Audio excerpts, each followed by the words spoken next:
Ce que je vais vous dire pourrait résonner comme une vérité que vous avez toujours su, sans jamais réussir à la formuler. Vous avez peut-être l'impression que la vie vous joue un tour silencieux, comme si tout ce que vous poursuivez s'éloigne dès que vous tendez la main. Vous donnez tout, vous vous appliquez, vous faites ce qu'il faut. Et pourtant, les portes restent fermées. Vous voyez les autres avancer, obtenir, recevoir. Et vous restez là, à tourner en rond autour de quelque chose que vous ne parvenez même plus à nommer clairement. Mais si ce n'était pas un retard, et si ce n'était pas un échec, et si ce que vous cherchez, ne cherchez pas à être trouvé, mais à vous transformer pour pouvoir vous rencontrer. Imaginez un homme qui court après un train. Il court de toutes ses forces, trébuche, se relève, court encore. Ce qu'il ne voit pas, c'est qu'il est sur la mauvaise voie, et que même s'il l'atteignait, ce train ne le mènerait pas là où il veut aller. Parfois, la vie vous fait manquer ce train-là, parce qu'un autre, plus juste, plus aligné, attend un peu plus loin. Mais pour le voir, il faut s'arrêter. Il faut cesser de forcer. Il faut apprendre à écouter. Ce qui est pour vous n'arrivera pas par la force, mais par la justesse. Alors peut-être que ce que vous vivez aujourd'hui, cette sensation d'attente, ce vide, ce blocage, n'est pas une punition. C'est peut-être une initiation. Une façon discrète, mais puissante, qu'a la vie de vous murmurer « Tu n'es pas perdu, tu te retrouves ». Il y a des jours où tout semble étrangement silencieux, comme si même le monde extérieur avait cessé de vous répondre. Vous envoyez des messages qui restent sans réponse. Vous attendez des nouvelles qui ne viennent jamais. Vous proposez, vous donnez, vous espérez. Et en face, le vide. Et c'est là que commence une forme d'angoisse que les mots ne saisissent pas complètement. Parce que ce n'est pas la solitude ordinaire. C'est ce moment précis où tout ce que vous connaissez semble s'effondrer, mais que rien de nouveau ne se présente encore pour prendre sa place. C'est un entre-deux, un sas invisible entre l'ancien et ce qui doit naître. Pensez à une graine. Quand elle est plantée, elle est plongée dans l'obscurité la plus totale. Aucun signe ne prouve qu'elle est en train de devenir un arbre. Il n'y a que la terre, le silence et cette étrange pression autour d'elle. Et pourtant, à l'intérieur, quelque chose se fissure. Il y a un début de transformation. Une poussée discrète, fragile mais réelle. Vous êtes peut-être exactement dans cet état. Vous ne voyez rien encore, mais en vous, ça pousse. Et comme pour la graine, ce n'est pas le moment de tout abandonner. Ce n'est pas le moment de douter de votre chemin, parce que vous ne voyez pas encore le ciel. C'est souvent dans ce silence-là que quelque chose de profond se réajuste. Pas dans le monde extérieur, mais dans l'alignement entre ce que vous croyez être et ce que vous êtes réellement en train de devenir. Ce que vous cherchez ne vous reconnaîtra que lorsque vous serez devenu celui qui peut le recevoir. Pas un autre. Pas celui qui fait semblant d'aller bien. Celui qui a osé rester debout au milieu du silence. Parfois, ce qui nous bloque le plus, ce n'est pas ce qui nous manque, mais ce à quoi on s'accroche encore. On croit qu'on attend une réponse, une personne, une opportunité, alors qu'en réalité, on garde encore les bras pleins de ce qui est déjà mort. Un rêve qui ne vibre plus, une relation qui n'a plus d'écho, une identité construite pour survivre, mais qui n'a jamais appris à vivre. Et on appelle ça fidélité, loyauté, persévérance. Mais souvent, ce n'est que de la peur bien habillée. Il y avait une femme nommée Claire. Pendant 13 ans, elle a gardé la même photo sur son bureau, celle de son ex-mari. Pas parce qu'elle l'aimait encore, mais parce qu'elle croyait que le retirer serait comme effacer une partie d'elle-même. Un jour, sans réfléchir, elle l'a rangé dans un tiroir. Rien de dramatique, juste un geste, Et ce soir-là, elle a dormi différemment. Pas mieux, pas pire. Juste autrement. Comme si quelque chose en elle avait enfin eu la permission de tourner la page. Ce que vous gardez par habitude vous empêche parfois de recevoir ce qui attend de vous rencontrer. Et l'univers, lui, ne pousse pas. Il attend. Il ne remplit pas les espaces pris. Il respecte vos attachements, même s'ils vous font souffrir. Mais si vous libérez, ne serait-ce qu'un peu de place, il commence à s'approcher. Pas bruyamment, avec la même délicatesse que le matin quand il entre par les rideaux. Vous n'avez pas à tout comprendre. Vous n'avez même pas besoin d'être prêt. Mais il y a peut-être quelque chose aujourd'hui que vous pouvez lâcher. Pas pour punir le passé. Il y a une idée qu'on évite souvent de regarder en face. Celle que nous sommes parfois responsables de notre propre éloignement. Pas parce qu'on fait tout de travers, mais parce qu'on insiste avec une telle intensité à vouloir contrôler le cours des choses qu'on finit par se perdre dans nos propres stratégies. L'amour, la réussite, la paix, on les veut tant, on les cherche partout, qu'on les asphyxie, comme quelqu'un qui serre trop fort une poignée de sable. Et puis, quand il ne reste plus rien dans la main, on se demande pourquoi la vie ne nous répond plus. Ce n'est pas qu'elle ne veut pas vous donner, c'est qu'elle attend de vous retrouver. Pas celui que vous devenez pour plaire, pour convaincre ou pour prouver, mais celui que vous étiez avant que le monde ne vous dise qui vous deviez être. Vous vous souvenez de cette version de vous?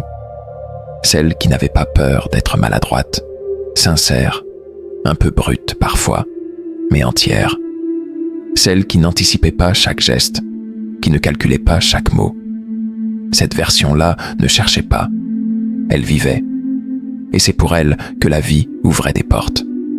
Il ne s'agit pas ici de redevenir un enfant, mais de revenir à ce centre que vous avez peut-être laissé de côté, de réapprendre à marcher sans carte, de respirer sans agenda, de regarder quelqu'un dans les yeux sans masque.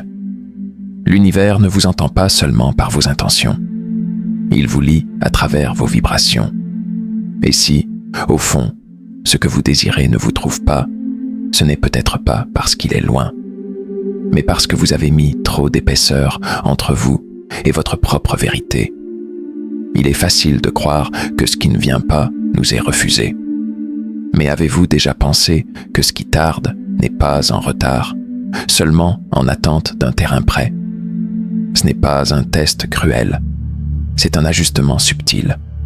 La vie ne distribue pas ses cadeaux à l'avance. Elle les dépose là où l'âme est prête à les recevoir sans les déformer. Et ce que l'âme reconnaît comme sien ne ressemble pas toujours à ce que l'ego désire. C'est là que la plupart des douleurs prennent racine, dans le décalage entre ce que l'on veut et ce qui nous façonne réellement. Prenons Thomas. Il rêvait depuis des années de publier un roman. Il écrivait la nuit, relisait chaque phrase 100 fois, envoyait son manuscrit à des éditeurs. Silence. Puis un refus. Puis un autre. Un jour, il a rangé le projet dans un tiroir. Non pas par abandon, mais par fatigue de se battre contre le courant. Il est parti vivre chez sa sœur pendant un été et s'est mis à raconter ses histoires à ses nièces chaque soir avant de dormir. Sans attente, sans stratégie, juste pour le plaisir. L'une d'elles a enregistré ses récits.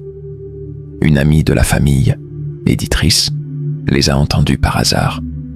Le premier contrat est arrivé sans qu'il ne le demande. Ce n'est pas magique, c'est vivant. Et la vie a besoin d'espace. Elle ne pousse pas dans les bras crispés. Elle entre par les gestes sans calcul, par l'abandon honnête, pas par la résignation, mais par la confiance. Alors posez-vous cette question sans chercher de réponse immédiate. À quel endroit de votre vie résistez-vous encore à laisser entrer ce qui vous attend? Et que protégez-vous, alors que vous pourriez déjà commencer à accueillir? Il existe une fatigue que le sommeil ne soigne pas, une lassitude plus ancienne, plus profonde, celle d'avoir joué trop longtemps un rôle qui n'est plus le vôtre. Vous savez de quoi je parle. Cette posture que vous adoptez pour rester fort, pour rassurer les autres, pour paraître solide. Ce masque que vous portez même quand personne ne regarde. Parce qu'à force de vouloir être ce qu'on attend de vous, vous avez oublié d'être ce que vous ressentez. Le problème, c'est qu'à chaque fois qu'on se trahit un peu, qu'on dit oui, alors que tout en nous crie non, qu'on reste là où l'âme veut partir, une petite partie de nous s'éteint.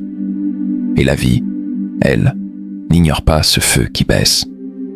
Elle recule doucement, respectueusement, pas par punition, mais parce qu'elle reconnaît seulement ce qui est vibrant. Elle n'entre pas dans les pièces où la lumière est éteinte. Un jour, une femme appelée Sarah a quitté un emploi qu'elle détestait. Non pas après une grande dispute, ni parce qu'on l'y forçait. Elle est juste arrivée. Un lundi matin, elle a regardé autour d'elle. Et elle n'a plus rien reconnu. Pas les visages, pas les murs, pas elle-même. Elle a rassemblé ses affaires, sans mots, sans colère. Ce n'était pas un départ dramatique. C'était un retour. Elle n'avait aucun plan. Mais ce jour-là, elle s'est choisie. Se choisir, ce n'est pas toujours changer de vie.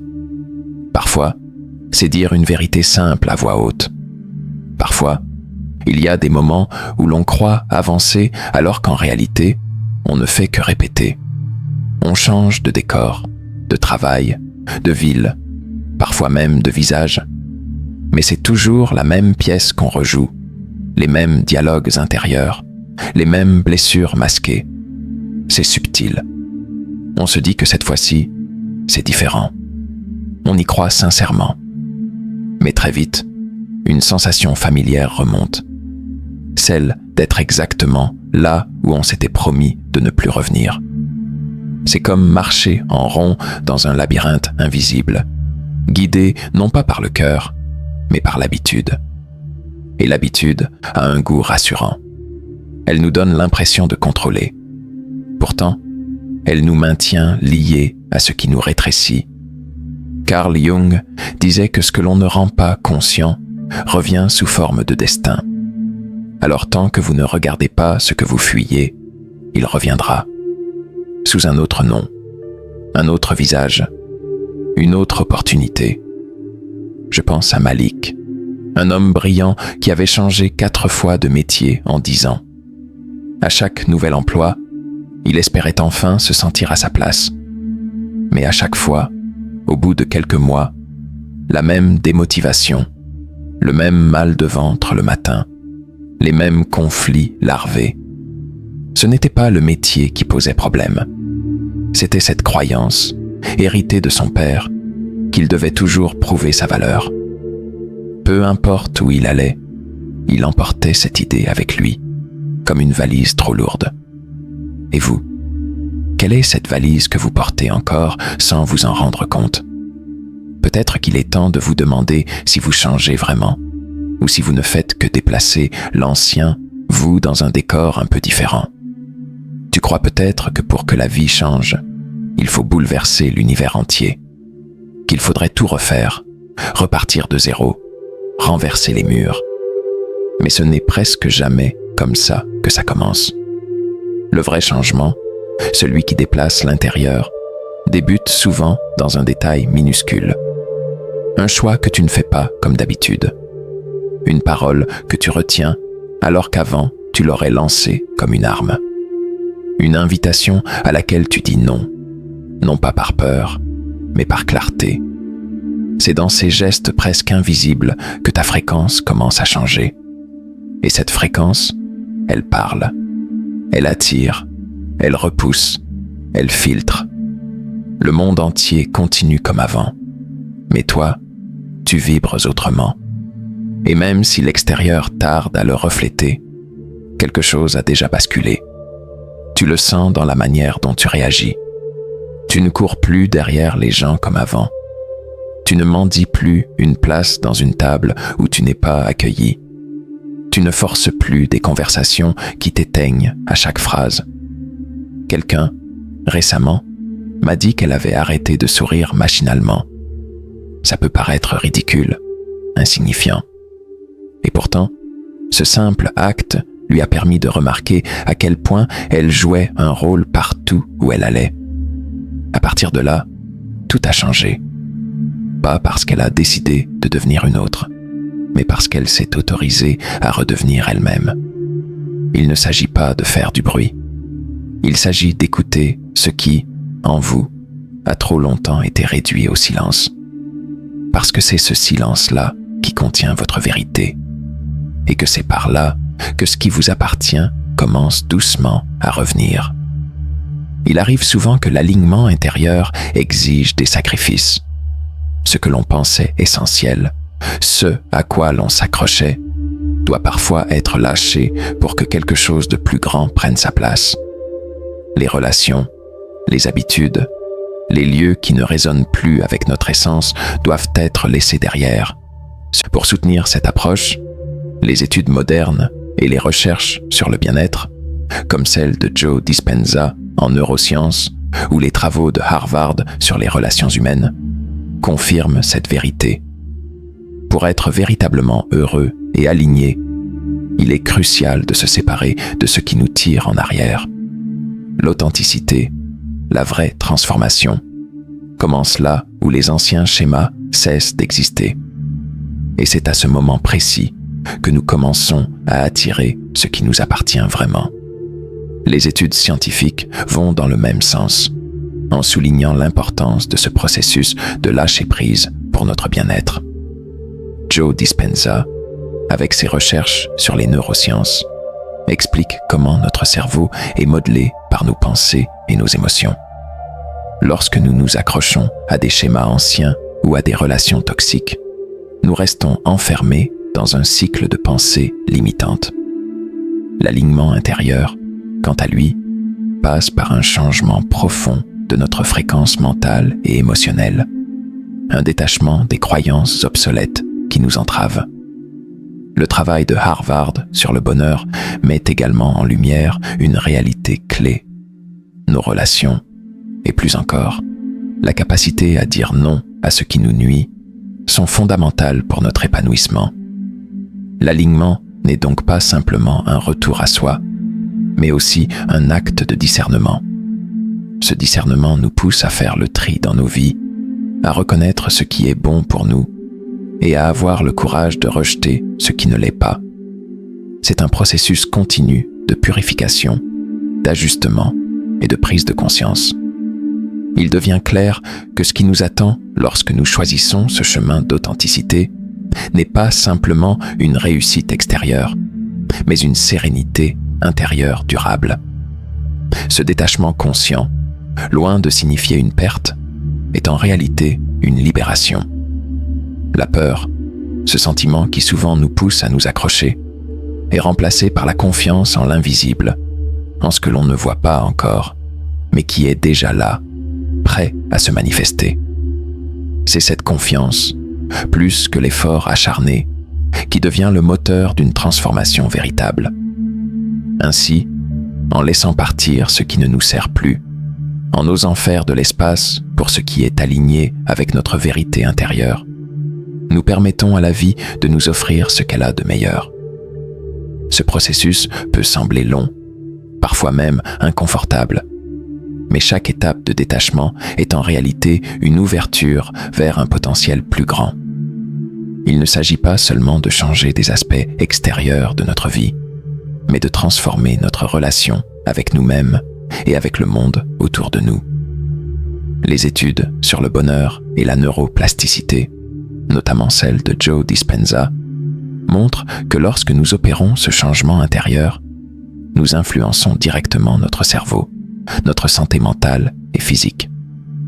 Ce n'est plus une question d'effort ou de lutte constante, mais d'un ajustement à une fréquence plus élevée, à une vibration plus proche de ce qui nous est destiné. Le véritable alignement ne vient pas de la poursuite effrénée d'un idéal, mais de la réceptivité et de l'ouverture à ce qui est déjà en nous. Finalement, en cultivant cette confiance, En lâchant prise avec ce qui est obsolète, nous créons un espace où la synchronicité peut se manifester. Ce n'est pas un hasard si les opportunités, les bonnes rencontres, les moments de clarté arrivent au moment où nous cessons de chercher désespérément. Le processus est subtil, presque invisible, mais il est là, en nous. Nous devons juste être prêts à l'accueillir, sans résistance, avec une foi renouvelée dans l'invisible et l'inconnu. Ce n'est que lorsque nous cessons de forcer que la vie, à travers sa sagesse, nous guide véritablement là où nous devons être.